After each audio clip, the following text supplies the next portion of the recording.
Hey, what's up guys? It's Budget Yugioh here, back with another deck profile, and this one is going to be a bit of a budget deck profile.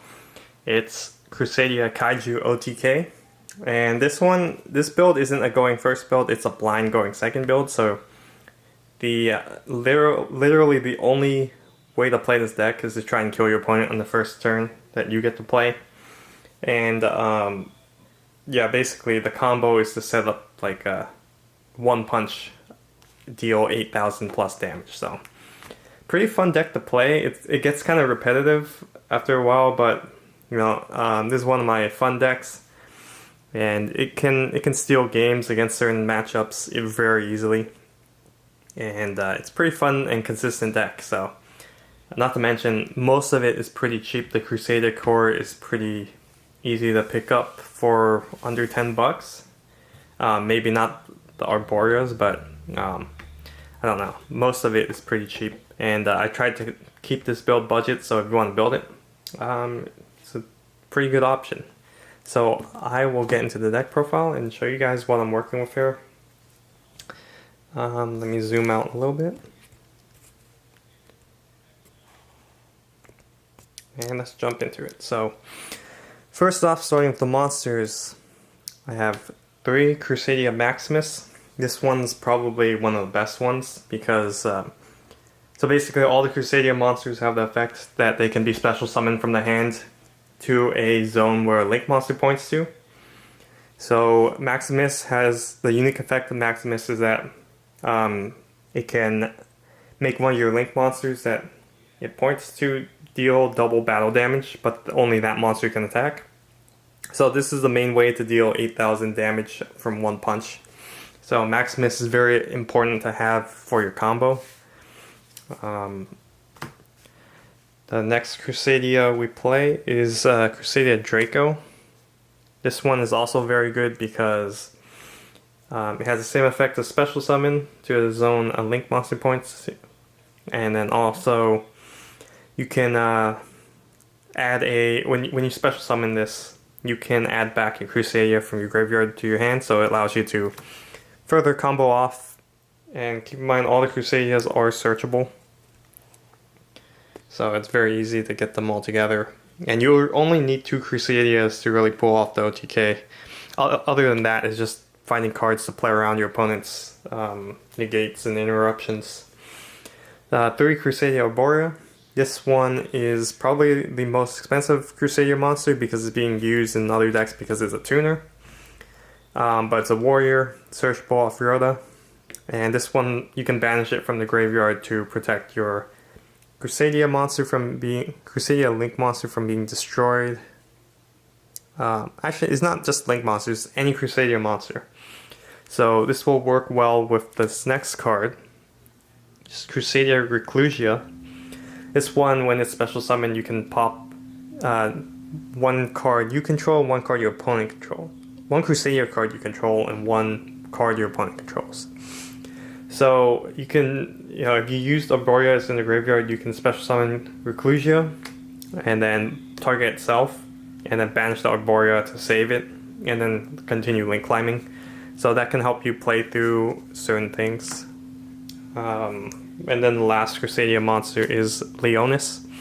This one is easily the worst Crusadia monster, but we still play it because you want to have as much consistency by opening 2 Crusadias with different names.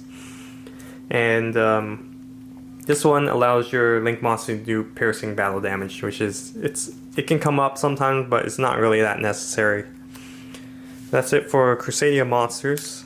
Now there's a bunch of other cards I'm playing to help support the Link climbing and the OTKing.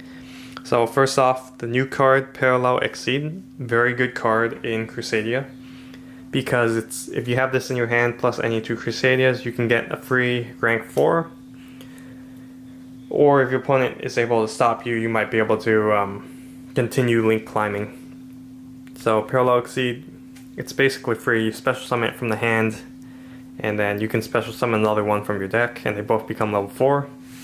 So very good card in this deck particularly, and it's a common from Eternity Code, so you should definitely pick up a set of that if you don't have it.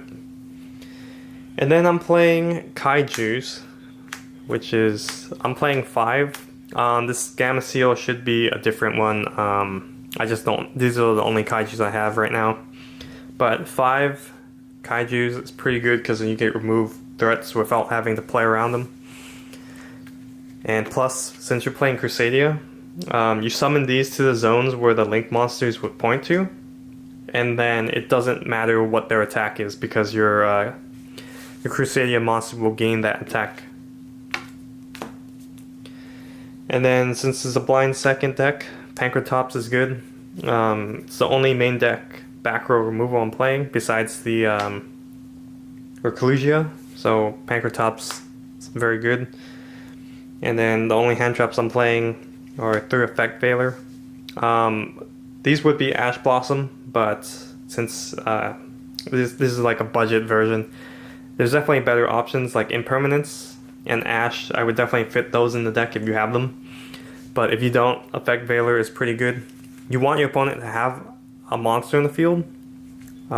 So you don't want to play something like Ghost Ogre because that could destroy a monster and then your opponent might end their turn and then you can't OTK. So things like Veiler, Imperm, Ash, very good cards. That's it for the monsters. We go into the spells. Crusadia Revival. So this allows you to make one of your link monsters attack all monsters your opponent controls.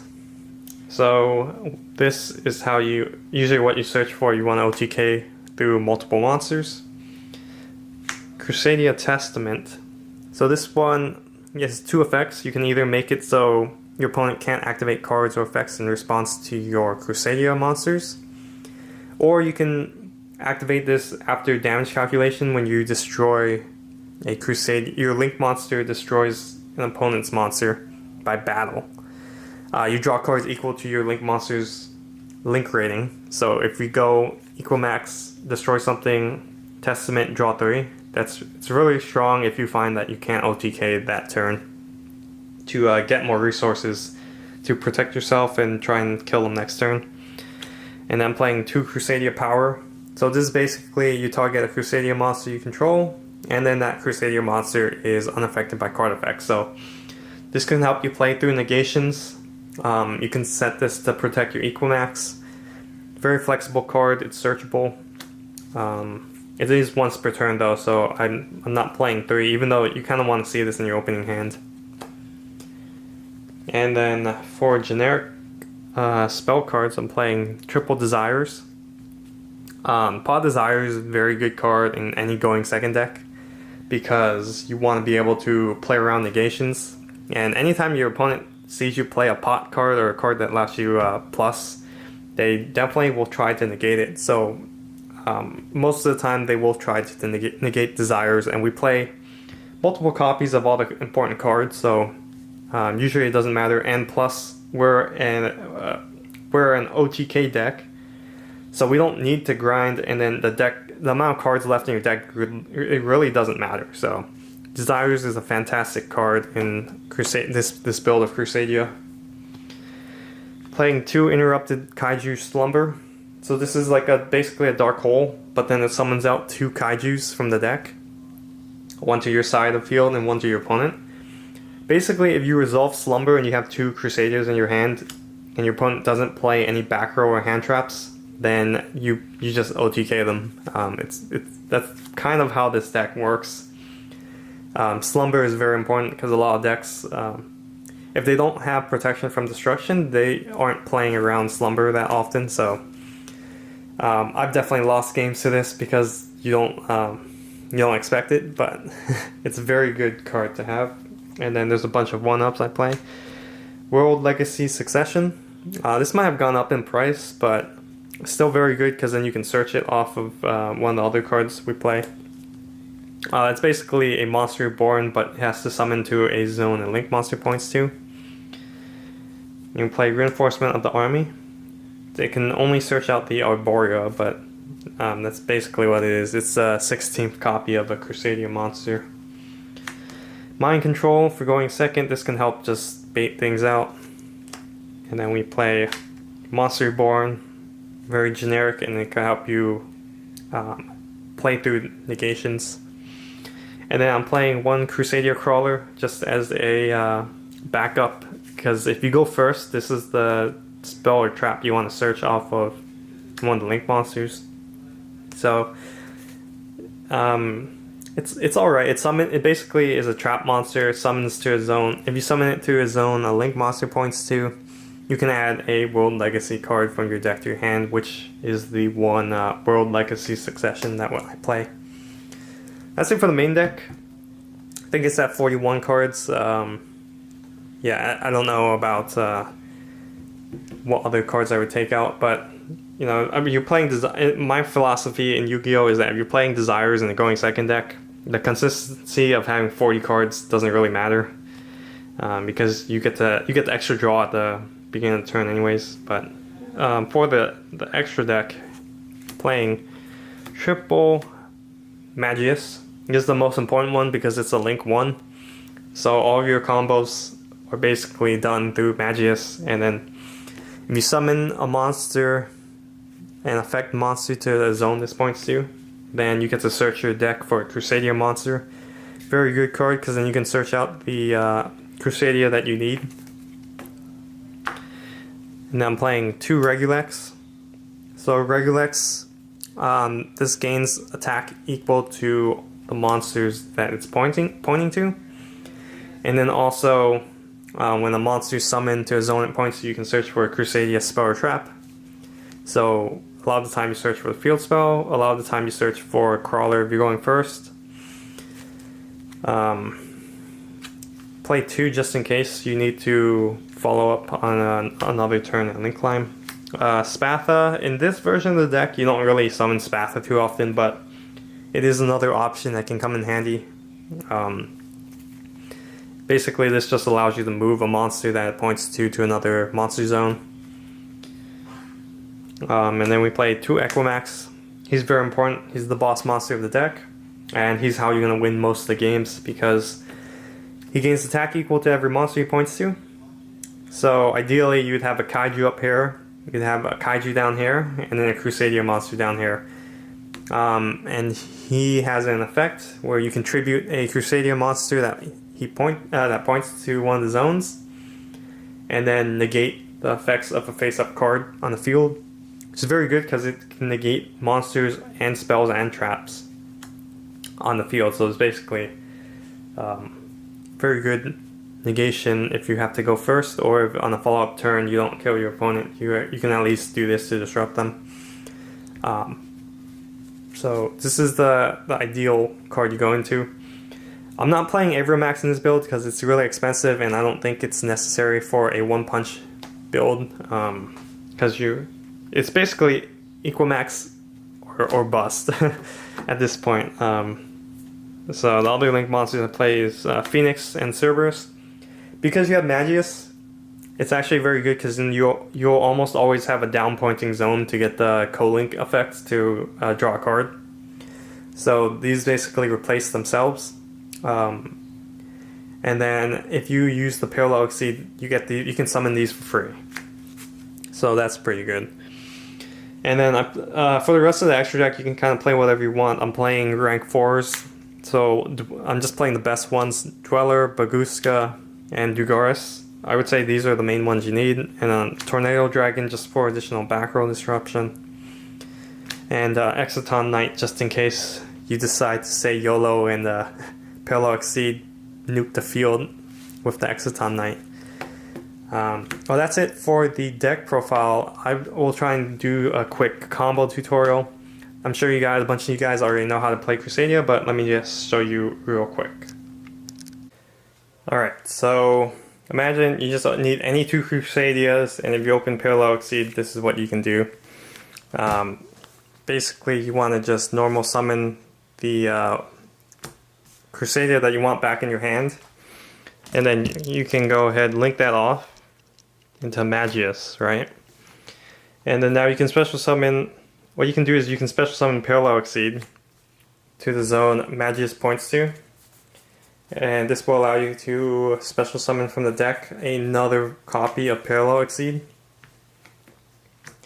So from there, you're going to make a rank 4.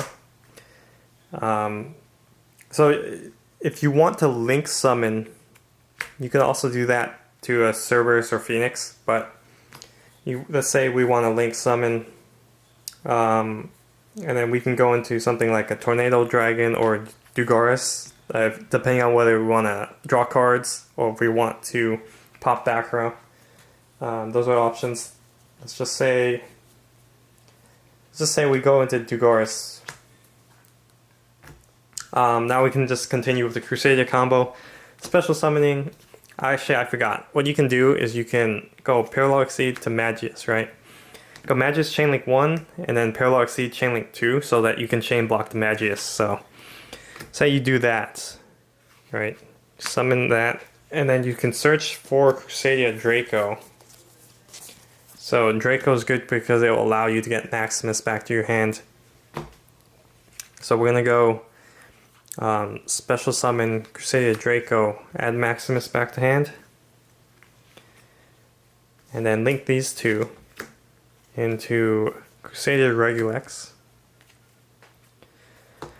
And now we can special summon Crusadia Arborea to where Regulus points to, which will allow us to search the deck for a Crusadia spell or trap.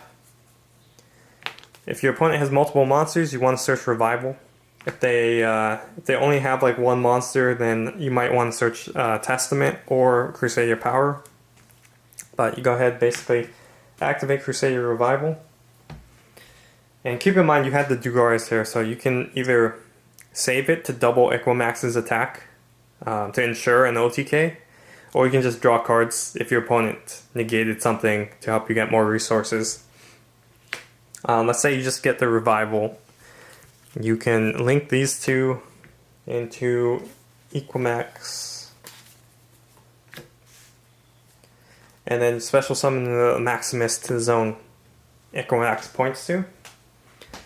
So, I mean, depending on how it was set up, actually, you could have even, if I had summoned Dugaris there, then Equimax would get the additional 1200 attack. So, by himself, he gains 500 from Revival, 1600 from Maximus, and then 1200 from Dugaris. That's 3300, which makes him 5300. Maximus, you can use this effect to double his attack. Now he deals double battle damage. And then you can activate Dugaris to make his attack 10,600. And so now you can OTK almost anything. So one example of things you can do now with Crusadia. I like the flexibility of having Dugaris as an option. So that is pretty incredible. Let me show you guys another example of what this deck can do. Alright, so the other easy OTK is, let's say you open Kaiju Slumber and any two Crusadia monsters. If you're able to bait things out and then Kaiju Slumber, you basically have enough damage to OTK. So you basically, with the Slumber, you can summon Gamma Seal for your opponent above the link zone that you want to use, and then summon any other Kaiju. I just summoned the highest attack one to an adjacent zone from underneath that, right? Because you want your Equimax to point to the two Kaiju monsters. So again, we're just going to normal summon Maximus, link it off into Magius to this zone, and then special summon the other Crusadia monster, search, add the Crusadia Draco to your hand, Crusadia Draco, link these two into Regulex, and then we can go ahead special summon Draco, and then Chainlink 1, Chainlink 2, we can add Maximus to hand. Actually, I mean, it depends if you think your opponent has a hand trap to stop you or something, but usually that's how you want to chain block so that you can search your deck. In this case, Crusadia Spell and Trap is probably not that useful because your opponent would only have one monster in the field if you Kaiju Slumber them. But we can add Crusadia Revival anyways. Go ahead and activate it. Link these two into your Crusadia Equimax, and then special summon the Maximus to the zone that Equimax points to. And so, alright, pro tip for doing Crusadia, quick Crusadia math. You basically just calculate the difference in battle damage by ignoring the gamma seal. So it would be 2,000 plus 500, 2,500 plus 3,300 is 5,800 plus 1,600. Right, so that's 7,400. And then you can use Equimax's effect to double Equimax's attack, which means you're doing way more than 8,000 damage, right? Easy OTK, and if you're basically relies on your opponent not being able to stop the slumber. So that's another quick way to just punch your opponent once per game. It's pretty fun thing to do. This deck is very linear though, so I would say if you get bored of a certain playstyle really easily, this deck might not be for you. But at the same time, if you like OTK decks, this is a very solid, budget-friendly deck. And I hope you guys liked the video. If you want to see more budget Yu-Gi-Oh, be sure to subscribe to the channel and like the video. And I will have an update to my other decks coming soon as my cards get in the mail. So, thank you guys for watching, and I hope I see you in the next one. Peace.